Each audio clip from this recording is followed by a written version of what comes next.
Hobi boleh, tapi jangan melalaikan sholat. Coba survei Pak. Di antara yang anggota yang probit, coba survei berapa banyak yang sholat. Coba jujur aja lah. Ya. Aku ke Batangan dilaporkan ke Polda. Dia tersinggung orang-orang yang punya anjing tuh. Ya. Pas lo dewan penasihat pembinanya, anggota dewan sama parahnya juan anjingnya. Nyato awak sampaian dakwah tersinggung lo tuh bukan. Jadi bak ketor Minang kan banyak pepatah kok. Kalau buruak muko dan camin di pacahan. Bismillahirrahmanirrahim. Assalamualaikum warahmatullahi wabarakatuh. Alhamdulillah nahmaduhu wa nasta'inuhu wa nastaghfiruh. Wa na'udzu billahi min syururi anfusina wa min sayyiati a'malina may yahdihillahu fala mudhillalah wa may yudlilhu fala hadiyalah. Asyhadu an la ilaha illallah wahdahu la syarikalah wa asyhadu anna Muhammadan abduhu wa rasuluhu alladzi la nabiyya ba'dah. Allahumma shalli wa sallim ala nabiyyina Muhammad wa ala alihi wa sahbihi ajma'in. Qala Allah Ta'ala fil Qur'anil Karim, a'udzu billahi minasyaitonir rajim. Ya ayyuhalladzina amanu taqullaha haqqa tuqatih wa la tamutunna illa wa antum muslimun. Amma ba'du, masyaallah muslimin, Bapak Ibu sekalian, sidang jamaah yang dirahmati oleh Allah. Bersyukur kita kepada Allah Subhanahu wa taala karena sampai malam hari ini Allah masih melimpahkan berbagai nikmatnya kepada kita sekalian hingga kita bisa melaksanakan sholat berjamaah dan mengikuti majelis ilmu di tengah-tengah lingkungan kita, di tengah-tengah keluarga kita, sementara kita melihat saudara kita yang lain yang tertimpa musibah. Mereka saat ini dalam keadaan mencekam karena terus ada saja banjir bandang susulan yang membuat mereka trauma. Setiap turun hujan membuat saudara-saudara kita trauma di semua daerah yang terkena musibah, baik di Sumatera Barat, di Sumatera Utara maupun di Nangro, Aceh, Darussalam. Untuk itu maka kita buktikan rasa syukur kita kepada Allah Subhanahu wa taala karena Allah masih memberikan peluang bagi kita untuk merasakan kenyamanan, keamanan, ketentraman dalam beribadah. Semoga nikmat ini tidak dicabut oleh Allah Subhanahu wa taala. Semoga nikmat ini senantiasa menyertai kita sampai akhir hayat kita dan kepada seluruh anak keturunan kita. Salawat dan salam kita aturkan kepada junjungan kita Nabi besar Muhammad sallallahu alaihi wasallam yang dengan utusnya beliau menjadi rahmat bagi seluruh sekalian alam. Bapak sekalian, sebenarnya saya mengadakan safari dakwah ke Kota Pekanbaru ini sudah lebih 1,5 tahun yang lalu. Ketika istri pertama saya masih ada dan sekarang yang saya bawa istri yang kedua. Jadi alhamdulillah istri saya sudah 2 Pak, tapi bukan batambuah, baru mengganti baru. Alun baga alun talok untuk batambuah leh, mengganti barunya. Dari bini pertama alhamdulillah dapat anak 6, bini kedua langsung dapat anak 2. Ya, jadi dari bini kedua kok alun diproses leh anak yang berikutnya. Sedang dalam perencanaan. Bapak sekalian, saya sendiri lahir dan besar di Kota Medan, di Jalan Utama Kota Masum, Kelurahan Kota Masum, 1 kilometer kurang lebih dari Masjid Raya Medan. Kemudian orang tua saya asli Pariaman, nagarinya Mangguang, kecamatannya Pariaman Utara, dari desa yang berseberangan. Ibu desa Ampalu bersuku Tanjung, ayah desa Tanjung Sabar bersuku Mandailiang. Kemudian setelah gempa 2009, saya hijrah pindah dari Medan ke Pariaman atas permintaan mamak-mamak di kampung untuk berdakwah di kampung karena melihat kondisi kampungnya memprihatinkan. Mohon maaf kalau sebagian bapak ibu melihat ceramah saya, banyak sebagian orang tersinggung. Baak Ustaz menyabui keburukan kampung awak, jangan buru-buruan kampung awak. Amba tak memburukan kampung awak sebab kampung awak memanglah buruak. Memanglah buruak kampung awak Pak. Ya. Saya besar lahir di Medan. Kalau di kota Medan tuh ada diskotik, Pak Ibu sekalian. Ada diskotik, ada orang mabuk-mabuk, tapi itu dalam ruangan. Dalam ruangan. Dan kondisi di Medan itu, Islam dengan Kristen itu hampir sama banyak, 50-50, hampir sama banyak. Jadi kalau di Medan banyak diskotik, banyak orang mabuk, itu wajar. Karena imbang jumlah orang Islam dengan orang Kristen itu hampir bersamaan banyaknya. Tapi kalau di kampung saya, ini mohon maaf nih, jangan berang-berang orang Pariaman kan boleh, kok dek sayang ambo kok, ya. Kok kadang komentar berang-berang tapi tidak sadar jole, ya. Sajak saya tinggal di kampung baru saya tahu orang patang mukih di kampung ambo borken sampai malaki subuh. Ya ndak papaknya orang Pariaman. Tuh, jangan berang sana ambo di Pariaman itu nyatonya, ya.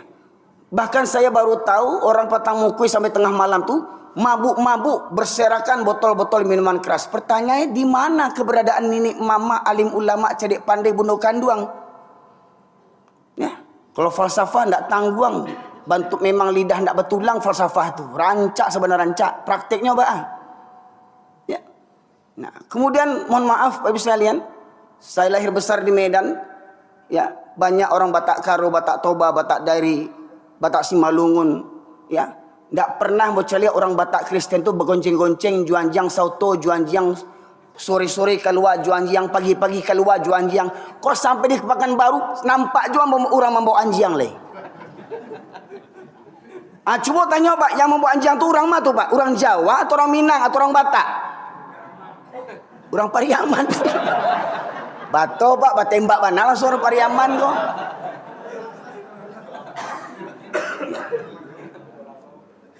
Makanya mohon maaf, ada yang protes sama Ustaz. Yang baburu itu ndak orang di Pariam, di Minang aja Ustaz. Di Jambi ada orang baburu, pasti orang Minang. Di Bengkulu ada orang pai baburu juanjiang, pasti orang Minang. Di Pekanbaru ada pasti orang Minang. Coba buat survei. Jadi mohon maaf, jangan berang lo orang Minang kambo. Faktanya begitu. Orang Kapi aja ndak buat bantu atu, orang Minang yang buat bantu atu. Nah, tuh adek sia tuh. Sauto juanjiang, bangun jeng-gonceng juanjiang, bapak luak juanjiang. Jangan berang lo Pak kambo, jangan berang jo juambo, udah juambo. Koreksi diri. Nah, hobi itu mulia, ya. Nah, dek hobi itu bakal mati tuh anjiang mau mandian kau tuh. Ya. Nah, mati dek baburu anjiang tuh menyumayangan kau. Hobi boleh. Tapi jangan melalaikan sholat. Coba survei Pak. Di antara yang anggota yang probit, coba survei berapa banyak yang sholat. Coba jujur aja lah. Ya. Aku ke Batangan dilaporkan ke Polda. Dia tersinggung orang-orang yang punya anjiang tuh. Ya. Pas lo Dewan Penasihat Pembinanya, anggota Dewan sama parahnya juanjiangnya. Pak. Nyato awak sampaian dakwah tasingguang lo tuh bukan jadi bak kata orang Minang kan banyak pepatah kok. Kalau burak muko dan camin di pacahan. Ya. Kalau burak muko dan camin di pacahan, koreksi jo muru awak muko.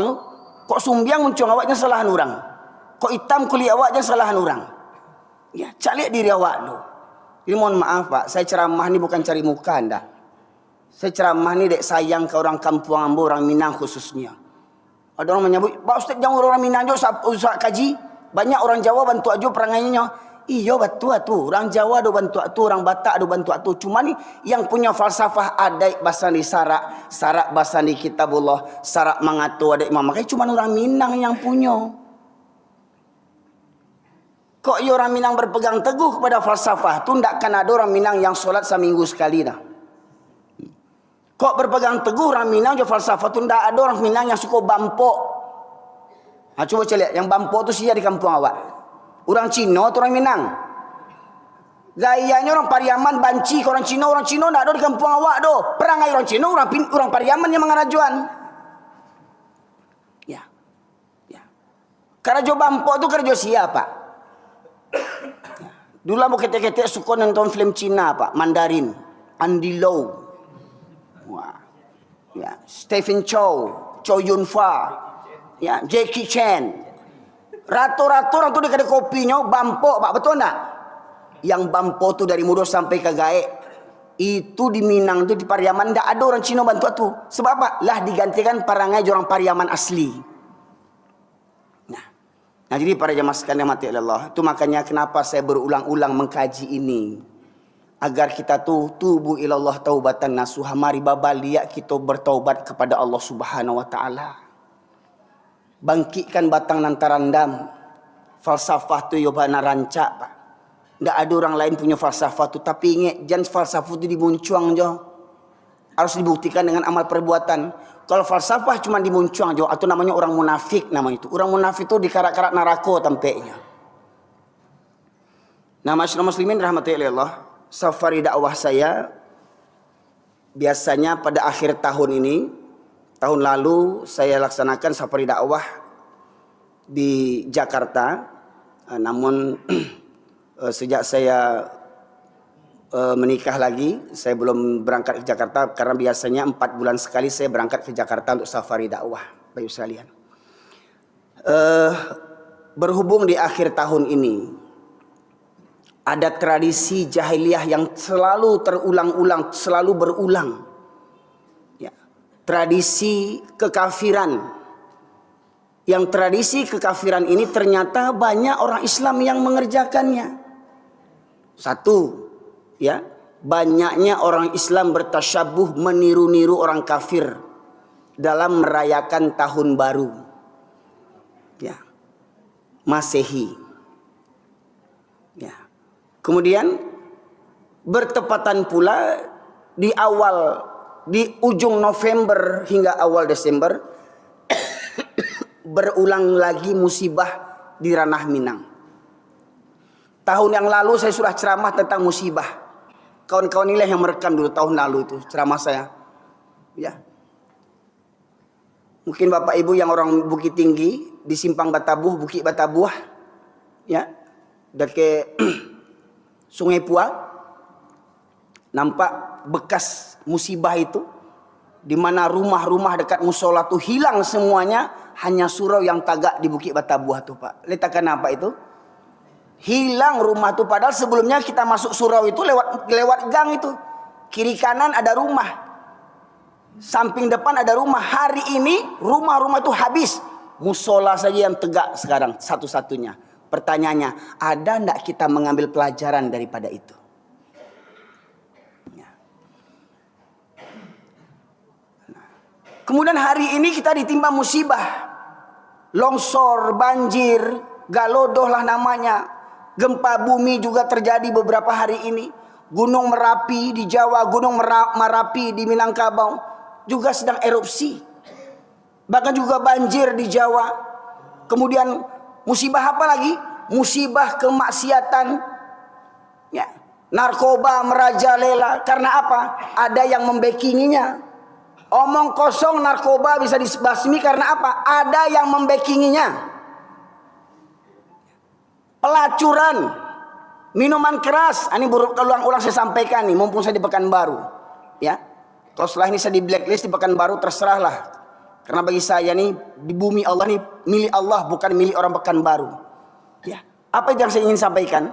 Tolong nih, para jamaah masjid, bapak-bapak yang sudah rajin ke masjid, ingat, Allah akan minta pertanggungjawaban. Bapak hanya soleh untuk diri sendiri, untuk lingkungan sendiri, tapi di kota Pekanbaru, baru saya tahu sejak saya safari dakwah di Pekanbaru, ada penjualan minuman keras bebas di Jalan Juanda sana. Betul, Pak? Dekat rumah siapa tuh, Pak? Di samping rumah Bapak Wali Kota. Pertanyaannya, le punya mato Pak Wali itu? Ada mato juga. Mohon maaf kok, Pak Wali, ambo bukan ingin menyindir Pak Wali, ambo mengingat Pak Wali. Pak Wali disumpah dengan Al-Quran untuk menjaga amanah Allah Subhanahu wa Ta'ala. Dan tugas pemimpin memberantas kemaksiatan, amar ma'ruf, nahi mungkar. Dake rumah dinas menjual arak, berkali-kali ganti wali kota, tidak ada yang bisa memberantasnya. Bayangkan.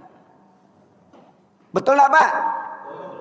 Tidak percaya pokok sudah kau berangkat sama-sama situ le. Awak ancuan gerobak tu kok yo baga awak. Jangan bos orang lo mati pokok.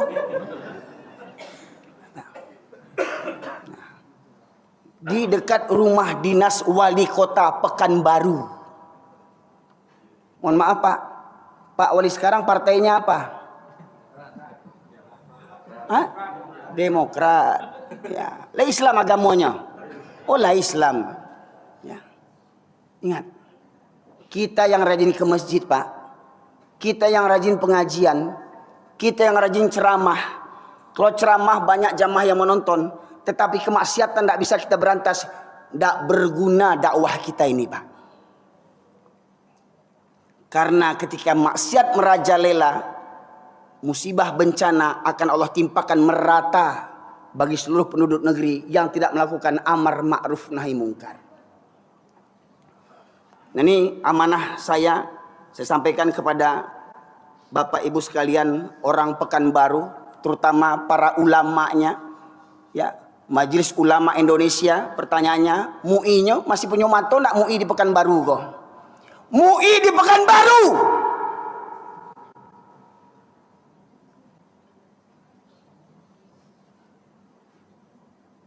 Kalau ilmu tidak diragukan, MUI di Pekanbaru. Mohon maaf para MUI ulama, mohon maaf para ulama.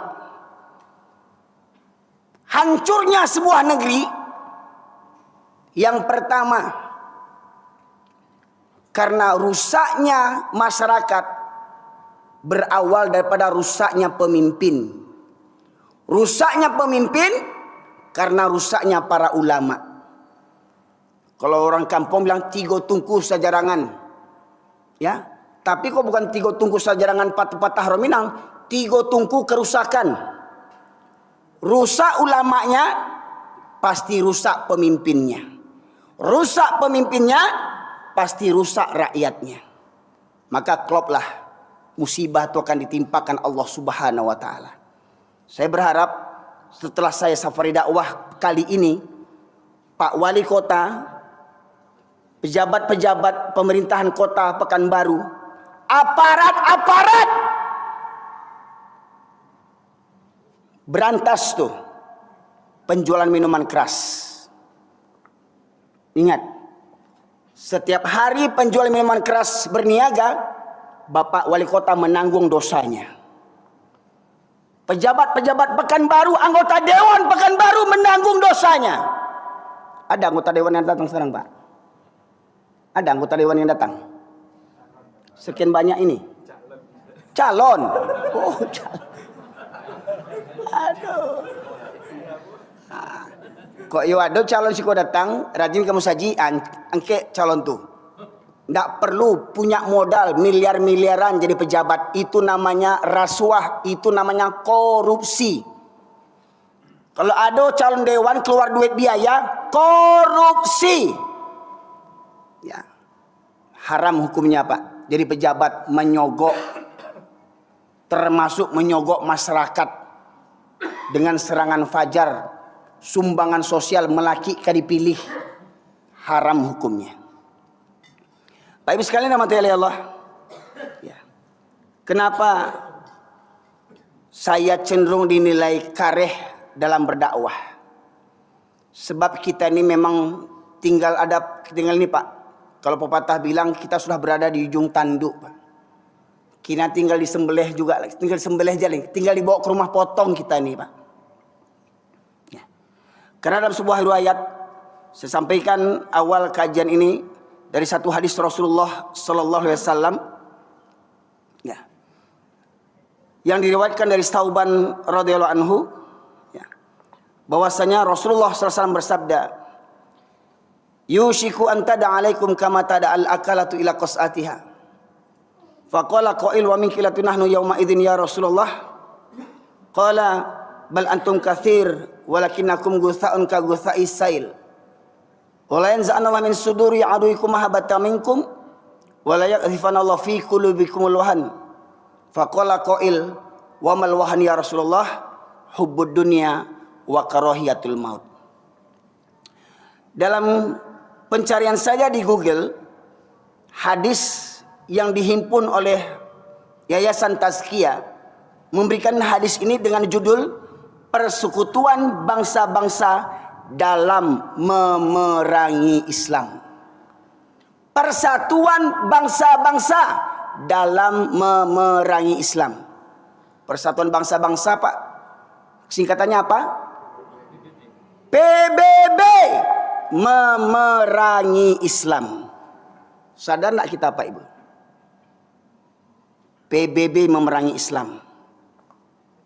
Mirisnya ada persatuan negara-negara Islam. Namanya apa, Pak? OKI ya. Organisasi Konferensi Islam. Ya. Ya. Banyak bergabung negara-negara Islam. Tapi untuk menyelamatkan satu negara Palestina saja, negara-negara Islam tak punya keberanian. Padahal di masa Rasulullah, bahkan juga di masa Khalifah Mu'tasim Billah, seorang wanita yang dilecehkan pakaiannya. Seorang wanita di pasar diikat kerudungnya hingga tersingkap auratnya, rambutnya, memekik perempuan ini. Ya Mu'tasim Billah, wahai Khalifah Mu'tasim Billah, di mana engkau berada? Aku dihinakan. Sampailah berita itu kepada Mu'tasim Billah, kalau tidak salah di Irak ketika itu. Ya. Lantas Khalifah Mu'tasim Billah mengutus ribuan tentaranya untuk menyerang ya daerah yang melecehkan wanita Islam, hingga akhirnya apa? Kalau tidak salah di negeri Romawi ketika itu, ya, tempat wanita itu dilecehkan, hingga akhirnya hanya karena satu orang wanita dihinakan, 30.000 tentara negeri yang melecehkan umat Islam itu dibantai oleh umat Islam, Bapak Ibu sekalian. Satu wanita yang terlecehkan pakaiannya. Hari ini berapa banyak umat Islam yang ternoda, berapa banyak umat Islam yang dilecehkan, bahkan Al-Quran dilecehkan. Pernah lihat, Pak? Bahkan dosa jauh-jauh, Pak, di tanah datar, kalau tidak salah setahun yang lalu, ya, seorang pemuda yang KTP-nya Islam membawa Al-Quran ke kamar mandi, ditaruh di lantai Qurannya, dia kencingi Quran itu, Pak Ibu sekalian. Quran dia kencingi. Ya. Pernah Bapak Ibu lihat banyak orang melecehkan Quran? Diambil Quran, dikuyak Quran, dibawa ke WC untuk ceboknya. Pernah dengar Nabi dihinakan? Pak Ibu sekalian. Tetapi tidak ada pembelaan terhadap umat Islam, Pak Ibu sekalian. Agama kita dilecehkan. Umat Islam yang banyak ini tak berani membela kehormatan umat Islam. Itulah yang kata Rasulullah tadi. Yang artinya akan datang suatu zaman nanti di mana kalian umat Islam akan diperebutkan seperti mana orang-orang lapar memperebutkan makanan. Umpama ini makanan, Pak Ibu sekalian. Nih, umpama makanan ini diletakkan di depan orang banyak yang lapar, maka mereka akan berebutan, satu ngambil sana, satu ambil sini, satu ambil situ, ya, akhirnya makannya hancur berserakan makanan ini, Pak Ibu sekalian. Beginilah nanti nasib umat Islam, Pak Ibu sekalian. Umat Islam jumlahnya banyak, tetapi pecah belah. Sama-sama yang jenggotan saja bisa nggak salaman sama-sama jenggotan. Bayangkan, yang satu punya jenggot, yang satu juga punya jenggot.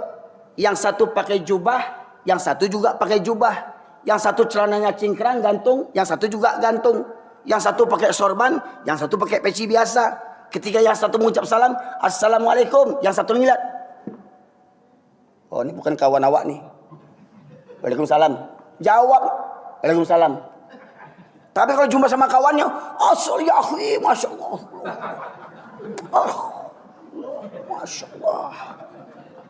Begitu kondisi umat Islam hari ini, Pak. Sama-sama jenggotan. Sama-sama berkedok sunnah. Tapi menganggap saudaranya sesama Islam seperti musuh bebuyutan. Pak Ibu sekalian. Ups. Masuk uang. Transfer masuk.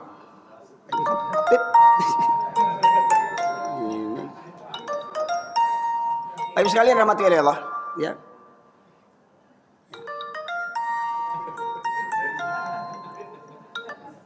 Rewel pula di rupanya. Pak Ibu. Jadi Kalau orang menilai ceramah saya keras, kenapa? Karena selama ini kita terlena, terbuai dengan jumlah kita yang banyak. Jumlah kita banyak, kuantitas banyak, tapi tak punya kualitas. Baru hari Minggu ini, saya buat safari dakwah. Langsung orang Kristen mengambil pemotong ceramah saya. Ada lihat Pak Ibu sekalian? Pernah tahu nggak? Orang Kristen mengambil ceramah saya. Ya. Yang korupsi di negeri ini, agamanya apa kebanyakan? Muslim. Agen narkoba, kebanyakan apa agamanya?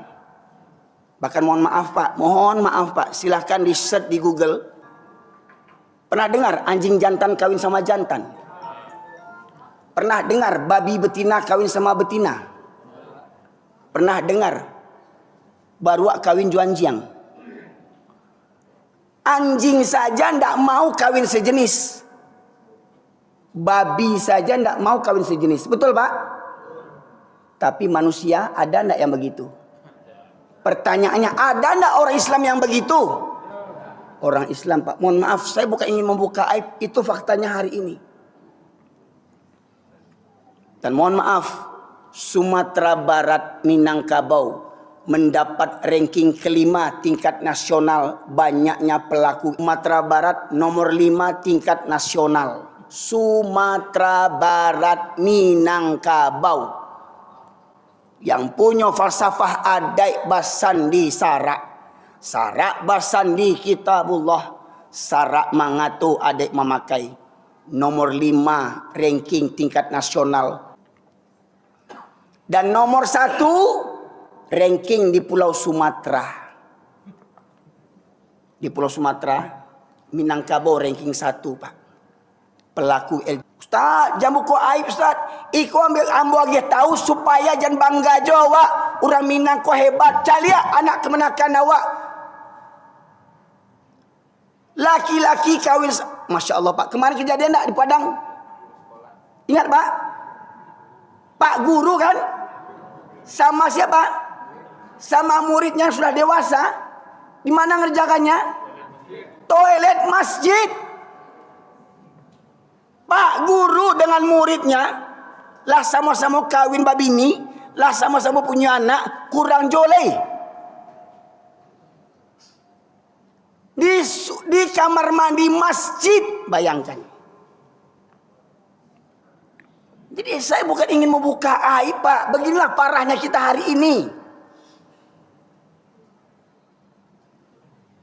Mengajak kita semua sadar Pak.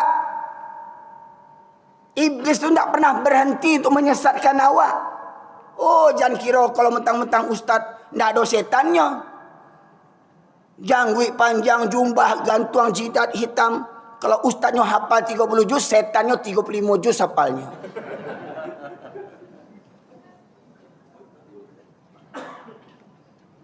Ya. Jadi ambo bukan ingin memburukkan ulama pula Pak. Maknanya Pak, jangan terlena. Jangan terpedaya dengan penampilan casing Pak. Termasuk kepada ambo pribadi. Jangan terpedaya dengan penampilan casing. Lihat bagaimana kehidupan kita seharinya. Nah, baru gemuruh angin lah cameh awak Pak. Baru bergemuruh angin itulah cameh awak. Jadi orang tuh longsor gunung longsor baa perasaan orang tuh Pak.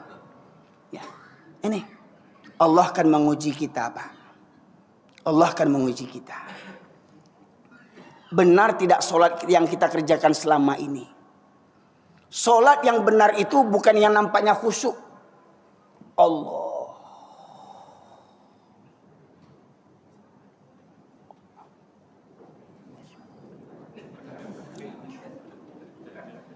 Pak, ada yang solat begini Pak. Tetangga saya di Medan dulu begitu. Kok saya waktu itu saya kecil, kalau saya tempeleng ini bapak-bapak pula ini. Ya, kalau sebaya saya setempeleng itu. Betul Pak, wallahi tidak ngada-ngada saya.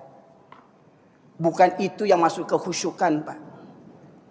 Solat yang benar itu innas sholata tanha anil fahsya'i wal munkar. Semoga kita mohon perlindungan kepada Allah. Angin yang kencang ini tidak memberikan musibah kepada kita. Karena memang Pak, Kalau kita ambil pelajaran zaman nabi-nabi terdahulu dengan berbagai macam Allah binasakan. Allah binasakan dengan air. Coba bayangkan Nabi Nuh diperintahkan Allah membuat perahu di gunung, di bukit. Nabi Nuh buat perahu di bukit. Akhir cek kaumnya, yo tele si Nuh rumah. Stresnya ini tak ada orang menangah kajinya. Mambil kapal di bukitnya, yo pajak ko tele rumah kalau bahasa awaknya bah. Lah jaleh tinggal di bukit, tinggal di Malala, buat kapalnya kok tinggal di Pasipiaman. Ya, Pantai Gondoria wajar buat perahu, dah ke lawi. Iko buat kapal di gunung di bukitnya. Tapi bagi Allah apa yang tak mungkin, Pak? Kapal yang dibuat di bukit akhirnya bisa berlayar, Pak. Maknanya apa? Maknanya bukit itu dibenam oleh Allah Subhanahu wa taala. Apa yang tak mungkin bagi Allah? Ya. Kurang lebih sepekan sebelum kejadian musibah di Sumatera Barat, Kota Padang membuat simulasi penanggulangan bencana. Diumumkan di seluruh Kota Padang, terutama orang-orang yang tepi laut, akan diadakan simulasi penanggulangan bencana untuk menanggulangi apabila tsunami terjadi. Nanti apabila dibunyikan sirene tsunami, maka seluruh rakyat, seluruh penduduk, ya, termasuk anak yang diam sekolah, diarahkan bagaimana mengungsinya, kemana larinya. Ya Pak, itu dilaksanakan simulasi penanggulangan bencana untuk menghindari tsunami yang datang dari laut.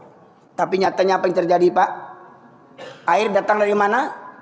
Air datang dari gunung, dari bukit. Baiklah. Baik sekalian. Nah, jadi kalau sudah kondisi masyarakat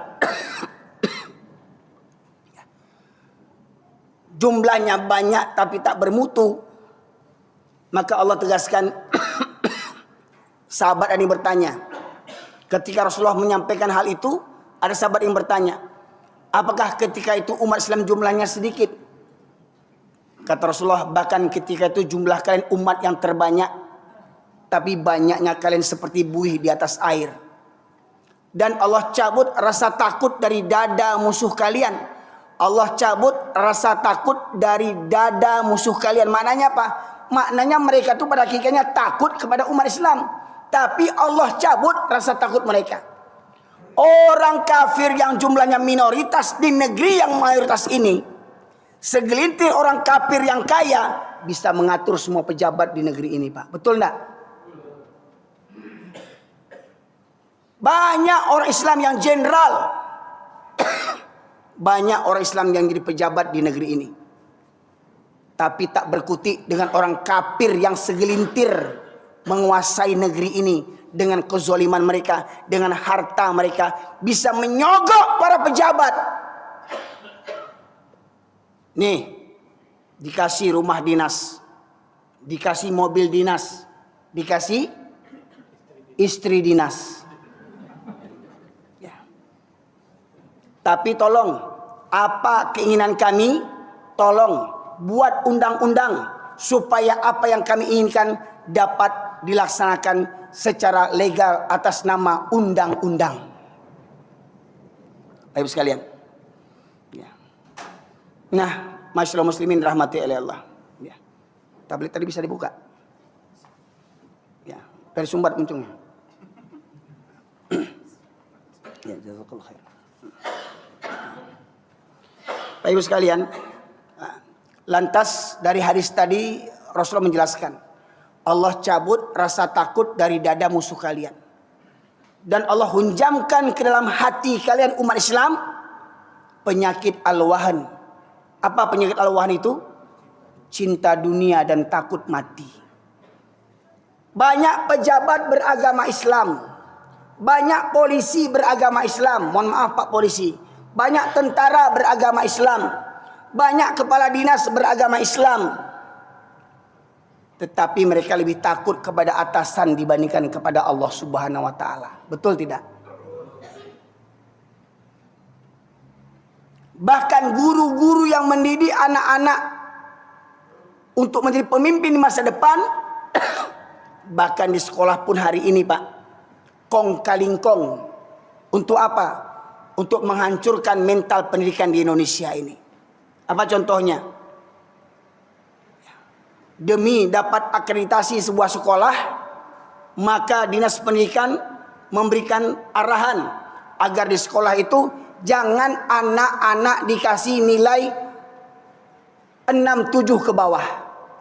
Semua anak harus nilainya 8 sampai ke atas. Padahal anak itu bodoh. Matematika tidak bisa tambah-tambah, tidak bisa kali-kali, tidak bisa bagi-bagi, tidak bisa. Membaca pun tak bisa. Nilainya sama dengan anak yang pintar. Betul tak hari ini? Tak ada anak yang tinggal kelas. Terus apa gunanya belajar? Apa gunanya belajar? Ya.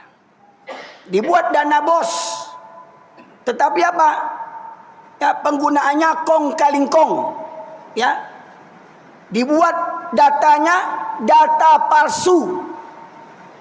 Makanya akhirnya banyak guru-guru, banyak kepala sekolah jadi mangsa para wartawan yang rakus.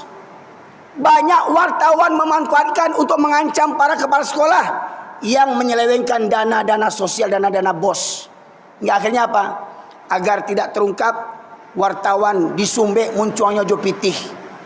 Wartawan sama kurang ajarnya Pak Ibu sekalian. Mengambil kesempatan. Itu sudah rahasia umum. Kenapa? Tuh Pak, istri saya ini yang kedua nih mantan kepala sekolah Pak. Ya. Banyak wartawan mendatangi sekolah untuk apa? Untuk mengancam kepala-kepala sekolah yang menyelewengkan dana-dana bos. Ya. Akhirnya apa? Kalau sudah orang Islam tak takut lagi dengan dosa, maka akhirnya orang kafir pun tak ada takut dengan kita Pak. Walau kau polisi pangkat jenderal, orang kafir tidak takut.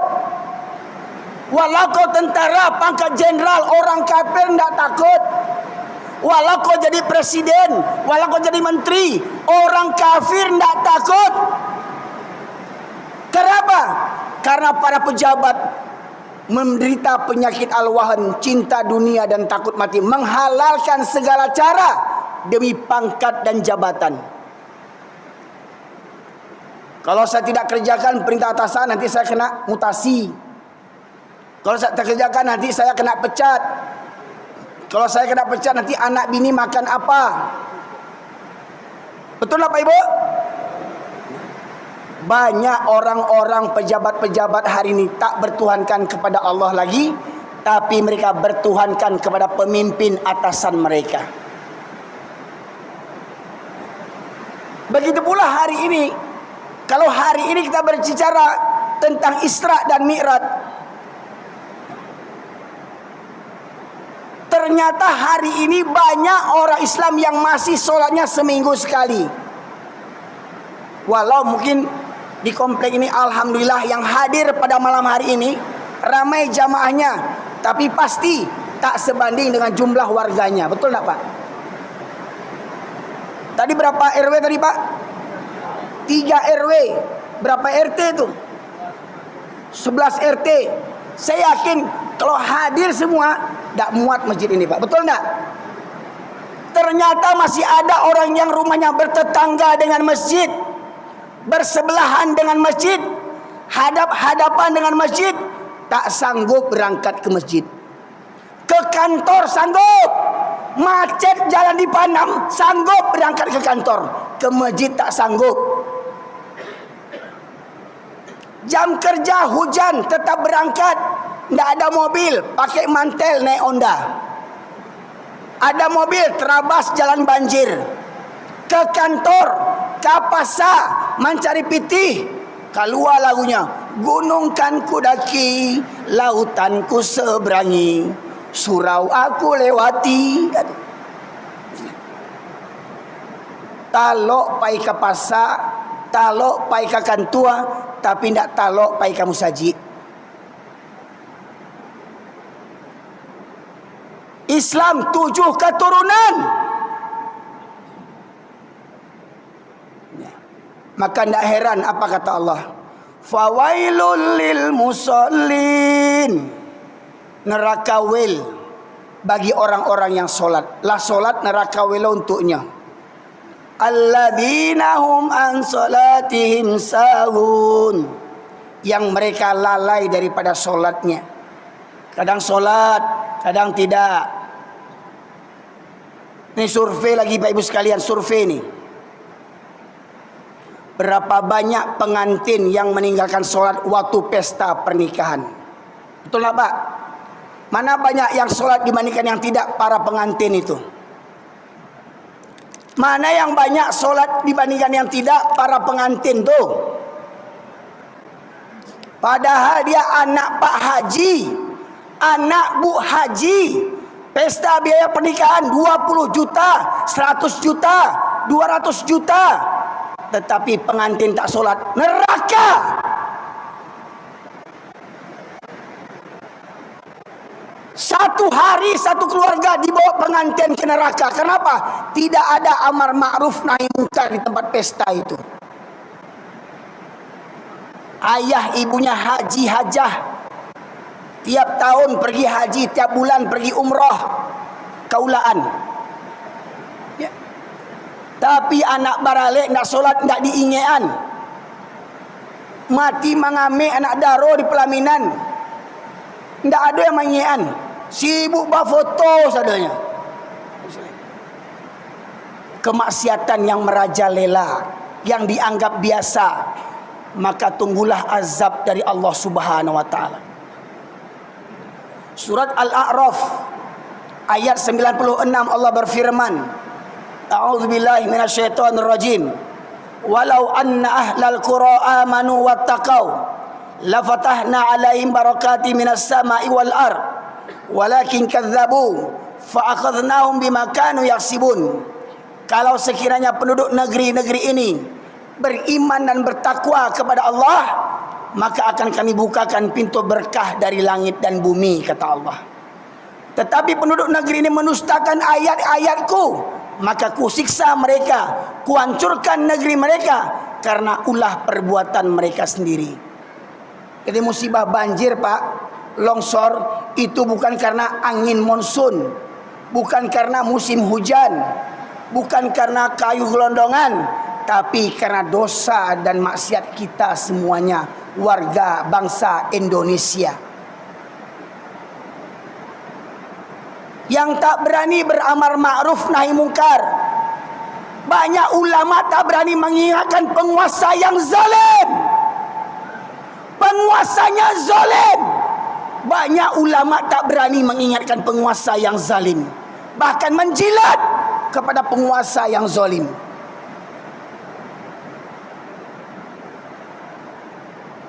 Bapak Ibu sekalian dirahmati oleh Allah, sebenarnya kita seperti ajal Pak, tinggal menunggu waktu. Ketika kemaksiatan merajalela, ya, pernah suatu ketika Bunda Aisyah radhiyallahu anha bertanya kepada Rasulullah, "Ya Rasulullah, akankah sebuah negeri ditimpa musibah sementara di negeri itu ada orang-orang soleh, ada orang yang sholat, ada orang yang berdoa? Apakah negeri itu, masyarakat itu akan ditimpa musibah?"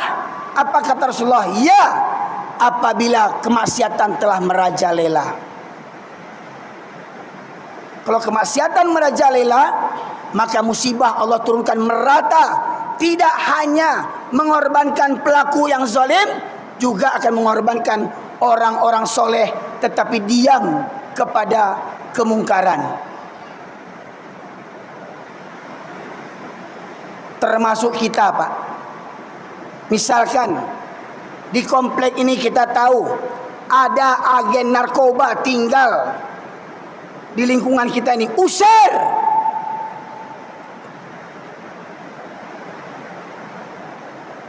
Mohon maaf Pak, dulu di Minang saya dengar orang nikah sasuku diusir dari kampung. Ya Pak.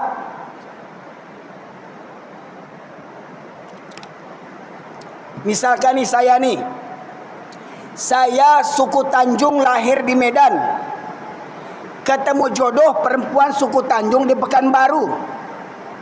Saya orang Tanjung Sabar di Pariaman, dia orang Lubu Alung misalkan, sama-sama satu suku.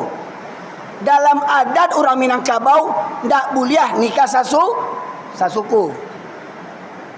Itu adat Minangkabau. Tapi kalau dalam Islam boleh enggak? Pertanyaannya, kita pakai Islam atau pakai adat? Itu satu. Kalaulah memang dianggap salah nikah sasuku, dulu kabarnya orang yang nikah sasuku diusir dari kampung, betul Pak? Pertanyaannya, mana lebih besar, dosa meninggalkan sholat dengan dosa nikah sasuku? Mana lebih besar Pak dosanya? Dosa meninggalkan sholat dengan dosa nikah sesuku, mana lebih besar dosanya? Lebih besar dosa yang meninggalkan sholat. Kok dapet orang yang tak sholat di kampung awak diusir dari kampung? Kok ada sumando tak sholat usia dari kampung? Kok ada sidi galah sidi sholat indak bampok karajo usia dari kampung sidi itu? Kau ambo galah ambo CD kau Pak. Akunya mau sebut CD. Jangan tersinggung orang lain. Kau ada CD galah saidi solat bila takana usia dari kampung biang bala. Jadi apabila jumlah orang yang solat tak sebanding dengan orang yang tidak solat, maka orang yang solat itu nanti akan mendapatkan musibah dari Allah Subhanahu wa taala. Masyaallah muslimin dirahmati oleh Allah. Maka di penghujung tahun ini sebenarnya itulah kita pun sudah menjadi korban konspirasi Pak. Kita lebih hafal tahun Masehi dibandingkan tahun Hijriah. Coba jujur. Tahu enggak kita? Kita lahir tahun berapa Hijriah Pak? Ada yang tahu? Ada yang tahu Pak? Nah, coba bayangkan. Kita ngaku Islam. Betul enggak? Coba siapa di antara Bapak yang tahu kita lahir bulan tanggal berapa, bulan berapa Hijriah, tahun berapa Hijriah? Enggak tahu Pak? Saya pun enggak tahu. Tapi Pak, hari ini ada kemudahan. Bisa kita cek Pak, ada kemudahan. Apabila kita cocokkan tanggal kelahiran kita, bulan kelahiran kita, tahun Masehi kita lahir, bisa dicek tahun berapa Hijriah kita lahirnya. Ada enggak Pak? Silakan dicek. Dan kalau ketemu, simpan itu. Simpan itu. Tanggal berapa Hijriah, bulan berapa Hijriah, tahun berapa Hijriah, tanggal lahir kita. Namun akhirnya gini, bagaimana? Kita berpatok kepada tanggalnya orang kafir. Nah. Jadi Bapak Ibu sekalian dirahmati oleh Allah, kehinaan kita ini karena apa? Karena kita mengabaikan ajaran Islam. Karena kita lebih cinta dunia dan takut mati. Apa katanya? Kita tidak perlu takut kepada umat Islam selagi masjidnya umat Islam di waktu subuh tidak seramai seperti waktu sholat Jumat. Jadi ukuran kekuatan umat Islam dalam sebuah negeri, dalam sebuah lingkungan, ukuran umat Islam imannya kuat atau tidak, lihat dari jamaah sholat subuh. Maka Buya Hamka pun memberitahukan, kalau ingin melihat orang Islam, lihat waktu sholat hari raya. Banyak orang sholat hari raya ke lapangan ke Musaji. Yang pampok sholat, agen narkoba sholat, koruptor sholat, yang makan uang haji sholat, yang pai ke gereja Natalan, ya, yang pai Natalan ke Vatikan sholat, bahkan yo jadi imam. Tahu ndak orangnya Pak? Imam masjid besar di Indonesia pergi ke Vatikan memperingati Natalan dan jadi pejabat di negeri Konoha. Bayangan Pak.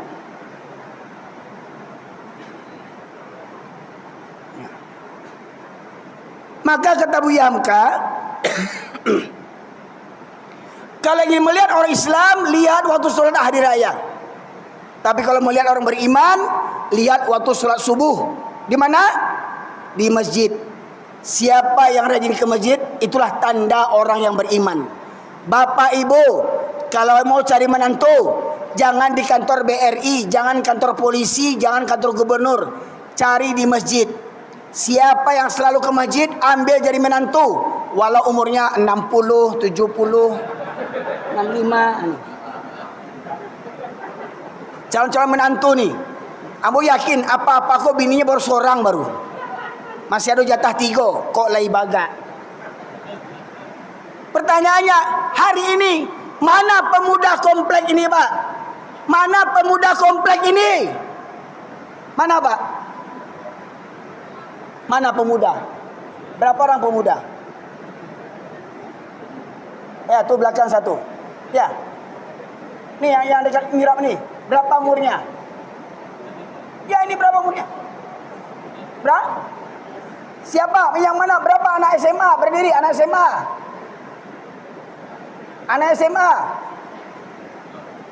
Sekomplek ini 3 RW, Pak. 3 RW cuman 1 pemuda. Ini pemuda langka, Pak, tolong dilestarikan, jangan sampai punah.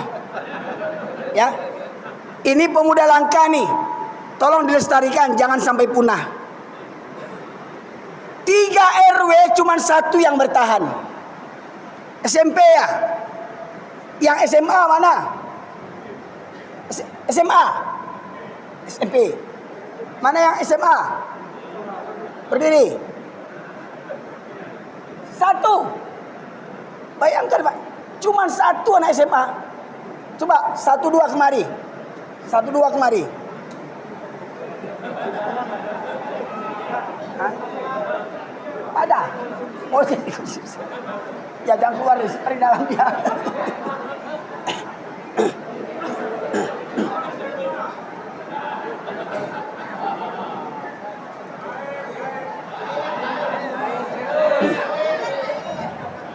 Bisa tolong belikan aqua? Ya, nih. Silakan. Ya, untuk DP aja, untuk DP. Syukur 2 orang, kalau 10 habis duit saya. Dan syukur alhamdulillahnya 10.000 yang paling besar uang saya. Kalau ada 100, dari 100 yang keluar tuh. Ya. Bayangan, Pak.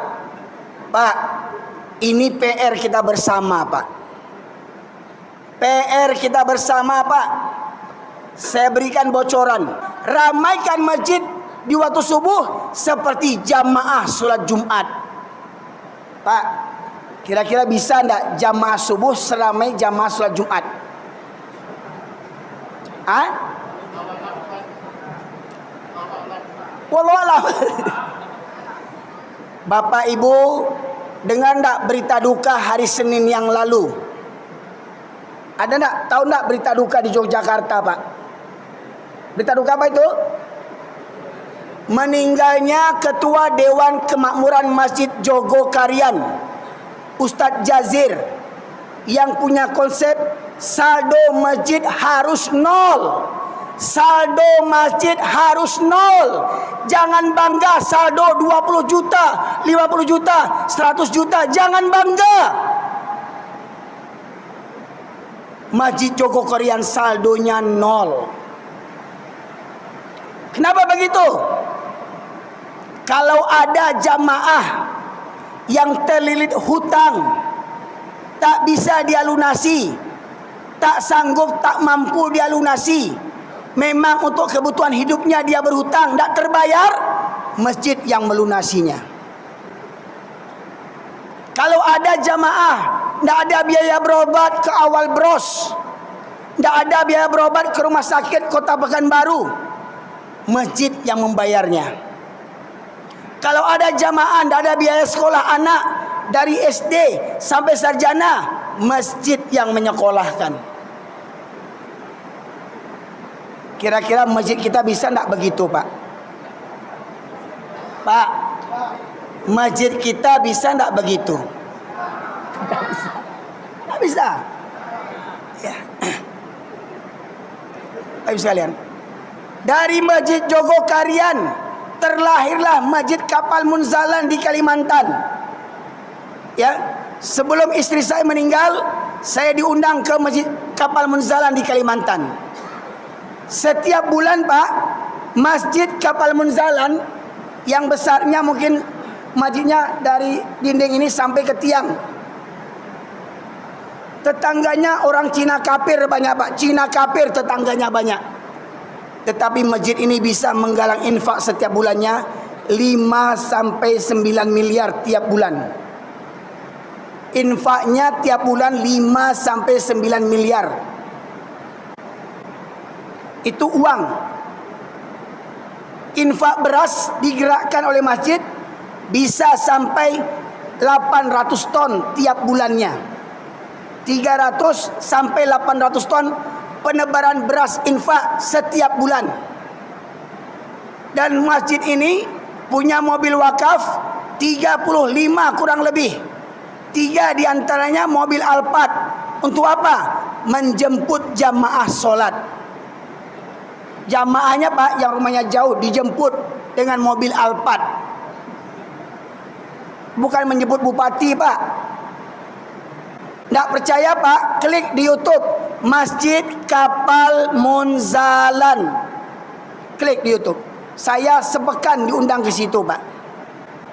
Ya. Dan alhamdulillah masjid mereka hari ini ramai. Masjid Jogokarian hampir setiap pekan sekali jamaah subuhnya mencapai 1000 orang lebih. Sampai keluar-luar, Pak, jamaah sholat subuh, Pak. Pak, masjid kita ada mobil enggak? Ada mobil, Pak, masjid kita, Pak? Belum ada. Setidaknya ambulan. Ada enggak ambulan? Kalau ada pun ambulan, jemput jamaah ke rumahnya. Ya. Yang merasa berat berangkat ke masjid, jemput, Pak. Karena ada, Pak, dalam hatinya ada penyakit. Fi qulubihim maradun. Orang yang malas ke masjid, hatinya ada penyakit. Maka jemput dengan ambulan, Pak. Bawa ke masjid biar cegah hatinya tuh. Ya. Karena kata Rasulullah, 2 solat yang berat bagi orang munafik adalah solat Isya dan solat subuh berjamaah. Itu berat bagi orang munafik. Dan mirisnya generasi muda kita hari ini banyak bermental munafik. Buktinya, Pak, habis generasi muda kita, Pak. Nyaris habis generasi muda kita. Dan ingat, kita di akhirat akan dimintai pertanggungjawaban. Ya. Jadi saya bocorkan 8 strategi. Yang pertama, para dai, para ulama, para ustadz hendaknya memotivasi dengan bersungguh-sungguh dan menjadi tauladan bagi umat untuk menjadi jamaah masjid yang terdepan datang ke masjid. Jadi kalau dapat ustadz-ustadz jangan ceramah aja nak santiang. Kamu saji nak nampak batang hidungnya. Ustadz Cilako nama itu. Ya? Ustadz jadi contoh tauladan. Yang kedua, tanamkan setiap pribadi muslim, terutama setiap pribadi muslim laki-laki, tentang keutamaan solat berjamaah. Di masa Rasulullah, Abdullah bin Umi Maktum menghadap Rasulullah dengan menyatakan, "Ya Rasulullah, engkau tahu aku ini orang tua yang buta. Tua, buta. Tinggal sebatang kara, rumah jauh dari masjid, jalan berliku-liku, banyak binatang berbisa, 6 kendalanya." Bertanya kepada Rasulullah, "Ya Rasulullah, bolehkah aku solat di rumahku?"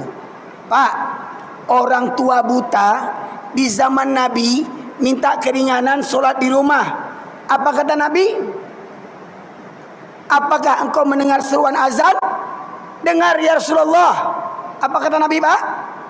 Tidak ada keringanan bagimu untuk solat di rumahmu.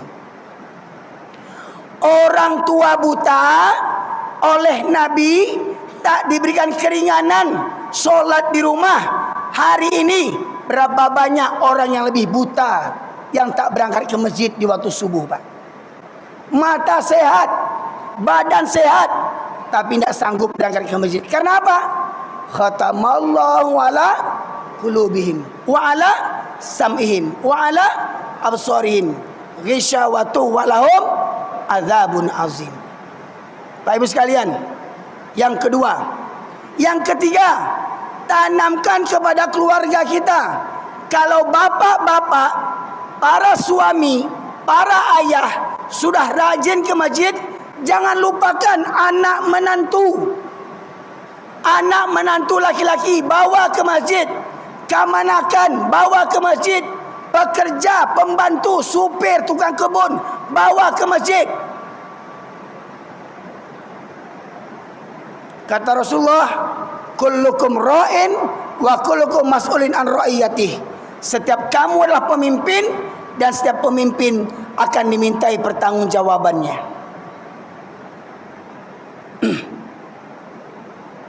Apa kata Rasulullah, Pak? Aku ingin segera dikumandangkan qomat dan kutunjuk salah seorang menjadi imam, dan aku berkeliling kampung sembari membawa kayu bakar. Apabila aku dapati ada seorang laki-laki yang masih berada di rumah sementara qomat sudah dikumandangkan, apa kata Rasulullah? Apa kata Rasulullah, Pak? Pernah dengar hadisnya? Apa kata Rasulullah? Aku bakar rumahnya. Apabila Rasulullah mendapati ada laki-laki yang balik yang masih berada di rumah sementara qomat sudah dikumandangkan, maka akan aku bakar rumah mereka. Kira-kira di komplek kita ini, kalau Rasulullah masih hidup,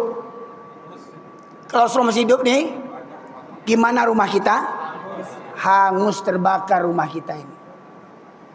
Bayangkan, Bapak Ibu, mana dasar api dunia dengan api neraka?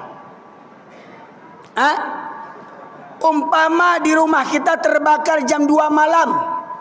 Jam 2 malam rumah terbakar. Bapak Ibu berada di depan pintu utama. Rumah batingke, rumah gadang. Ya, anak minantu pembantu kemanakan, tinggal serumah di awak. Jam 2 malam rumah terbakar. Bapak Ibu mau lari berdua saja atau selamatkan anak kemanakan? Itu jam 2 malam. Anak minantu di kamar pakai AC, spring bed, selimut tabah. Jam 2 malam terbakar rumah. Baca roman jagoannya, ketuk pintu. Sultan, Sidi, rumah terbakar Sidi. Itu menjagoannya, Pak. Rumah terbakar begitu membangunkan menantu. Nak, bangun nak, rumah terbakar nak. Itu menjagoannya. Bah menjagoannya, rumah terbakar. Supaya terkajut terperanjat orang-orang lalok tu. Lah, didongkak pintu. Tak terbuka pintu. Minta tolong orang kamu. Tolong anakmu tak kurang. Betul, Pak? Datang orang kampung didongkak. Tuah. Kiranya anaknya. Kau lalok kah? Kau selimutnya kah? Bas selimut tabahnya di asyik. Bah menjagoannya. Sidi, rumah terbakar Sidi. Oh Sidi, dek sagan kami nantu kowe. Sidi, rumah terbakar. Itu menjagoannya. Bah menjagoannya. Sidi! Dia yang sekali supaya jagonya. Kini bah, di rumah kita ada nak laki-laki. Masih ada nak laki-laki di rumah awak kini kau? Subuh besok lihat masih ada nak anak laki-laki yang di rumah kita? Masih ada nak menantu kita? Sementara ayah ibunya rajin ke masjid, anaknya dibiarkan tidur dan sholat di rumah. Orang tuanya kan diseret ke neraka oleh anak-anaknya. Nandak selamat seorang je. Orang tua durako namanya itu. Orang tua ndak amanah. Dan ingat, amanah itu, anak itu amanah dari Allah Subhanahu wa taala. Bapak sekalian dirahmati Allah. Yang ketiga, tanamkan kepada keluarga tentang keutamaan salat berjamaah. Yang keempat, dari lingkungan, Pak RW, Pak RT. Alhamdulillah setahun yang lalu saya di perumahan Sidomulyo, Sidomulyo seberang sana Pak. Ya, itu kami mengadakan mabit, malam bina iman dan takwa. Anak pelajar, anak sekolah, pemuda, remaja, kita bawa tidur di masjid malam minggu. Malam minggu pemuda kita bawa ke masjid. Kita ajarkan tahsin dan tajwid. Kita ajak nonton film Islami. Kita ajak solat tahajud. Kita ajak subuh berjamaah. Kita kasih sarapan gratis. Kita ajak keliling kampung, keliling RT RW, Pak Ibu sekalian. Rame pelajar tu Pak.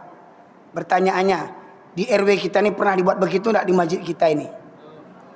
Pak, apa yang banyak orang Pinang kok, terutama apa-apa jual-jual Ambo kok, ya. Konon katanya dulu orang Minang laki-laki lalok di surau, yo Pak. Yo Pak. Itu dulu.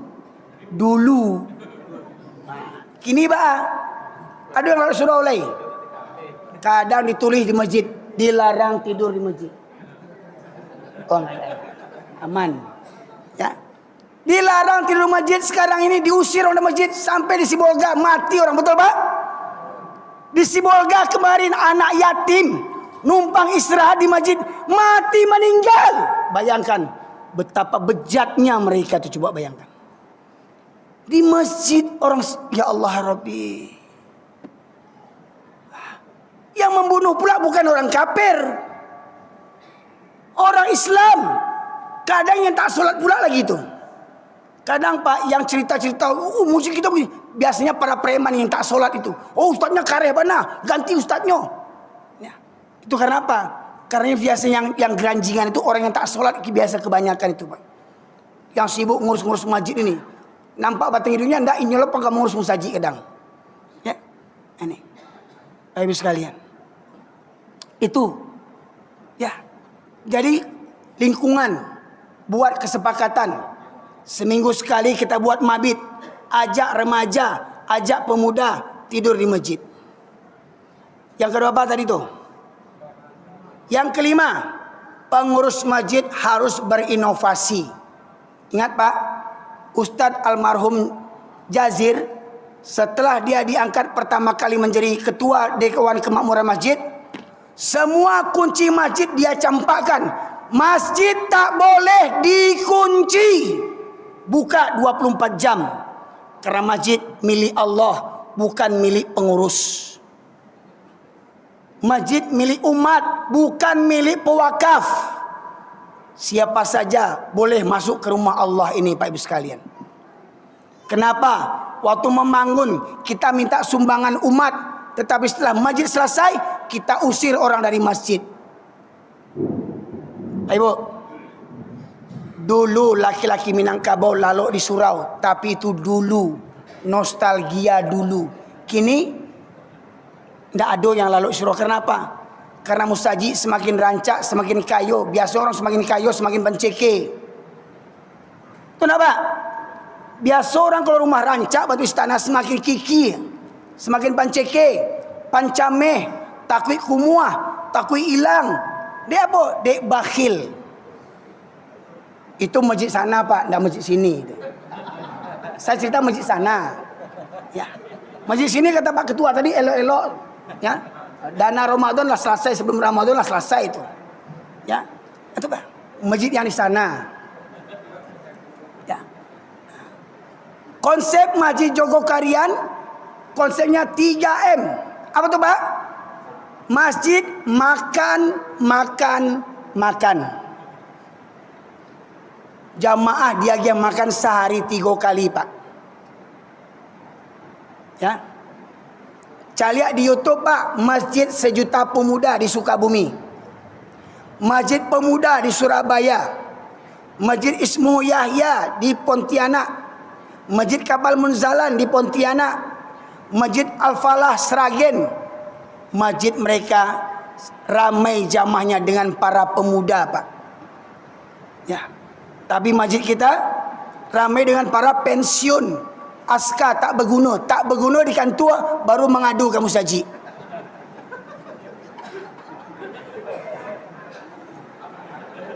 Lah kena stroke baru ke surau. Di situ Pak, ndak di Siko. Ya. Dulu waktu menjabat ndak tanggung sombongnya. Pak kita pengajian, oh saya rapat. Sombongnya, aku pitih 1 juta, ndak tahu diuntung. Pitih di panggaannya. Mana ngaji ndak, itu makanya koruptor jadinya. Di musajid lain tu Pak, para pensiun yang mendatangi musajid sadonya mengadu ke Allah, ya Allah penyakit pinggang ambo ya Allah. Ya Allah gula ambo ya Allah. Ya Allah. Para pemuda tak minat ke masjid. Ya. Yang keenam, yang ketujuh, lembaga pendidikan bekerja sama dengan masjid. Buat apa? Buat ekstrakurikuler. Apa itu? Malam bina iman dan takwa. Anak sekolah kelas 6 SD, SMP, SMA bawa program malam minggu weekend tidur di masjid. Dibimbing oleh para ustadz. Nah, insyaallah kami ini malam ini ya kita di musola tawaduk di Rumbai apa tuh? Jalan Sembilang, Rumbai Limbanang apa? Ya, malam ini mereka mengadakan mabit supaya apa? Supaya remaja-remaja tak ramai-ramai merayakan malam tahun baru. Ramai nih jalan semua nih Pak. Orang kafir yang pesta, orang Islam yang meramaikannya. Coba bayangkan. Orang kafir yang punya perayaan, orang Islam yang meramaikannya. Maka salah satunya kumpulkan remaja pemuda buat kegiatan di masjid. Agiah kopi, agiah snack, agiah makan malam, agiah sarapan pagi. Bawa maraton sudah tuh Pak Ibu sekalian. Insya Allah mereka akan senang tinggal di masjid. Yang kedelapan, para orang-orang kaya, bapak ibu yang kaya, mohon maaf Pak, mohon maaf. Selama ini orang hanya berlomba-lomba membangun fisik masjid. Orang berlomba-lomba membangun fisik masjid, tapi tak terfikirkan mental jamaah masjid.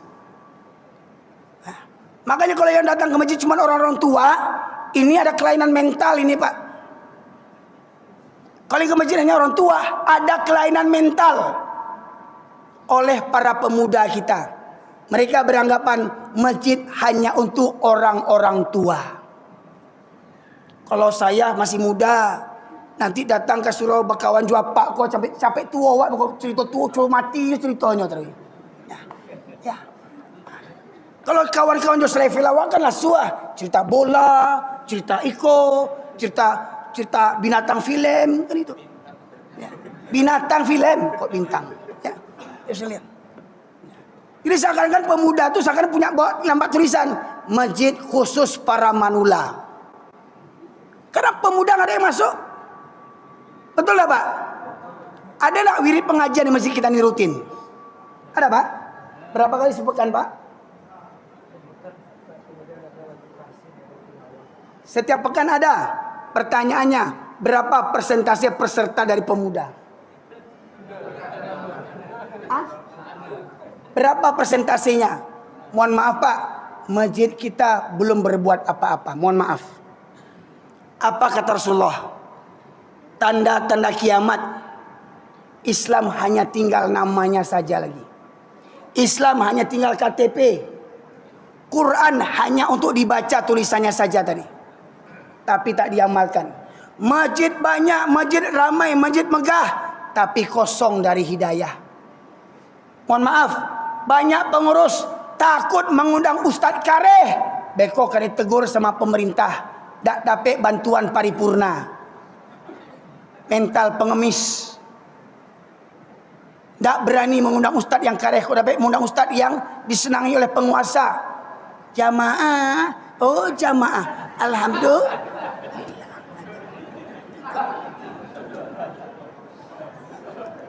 Oh Ustadz tu Kareh mana? Menyinggung orang aja. Tu jo dek pakada awak tu pak dia awak dengan ngaji. Dek pakada, pak dia menengah kaji kau Pak. Ya. Itu.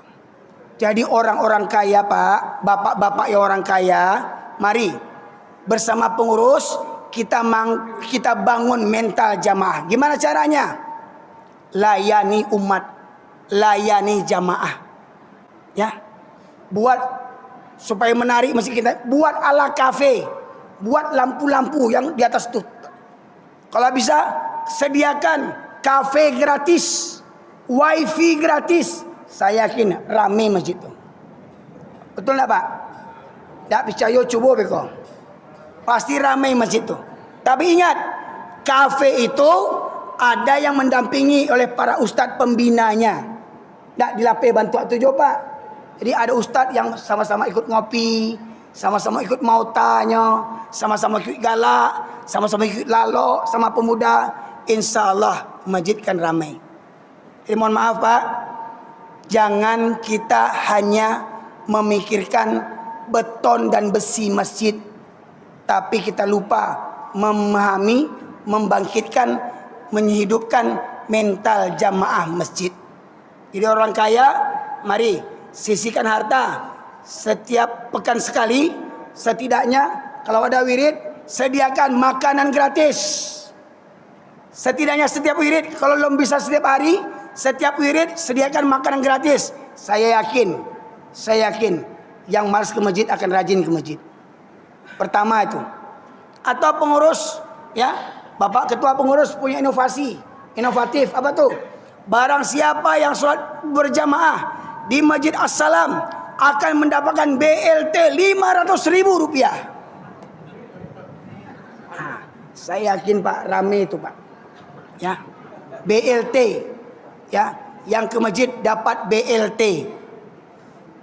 Padahal Pak, kata Rasulullah, 2 rakaat sholat sunnah fajar di waktu subuh lebih baik daripada dunia dan isinya. Betul Pak? Sholat sunnah fajar antara azan dan qomat subuh, bagi yang mengerjakannya kata Rasulullah itu lebih baik daripada dunia dan isinya. Pertanyaannya, berapa orang yang berebut-rebut mengerjakannya Pak?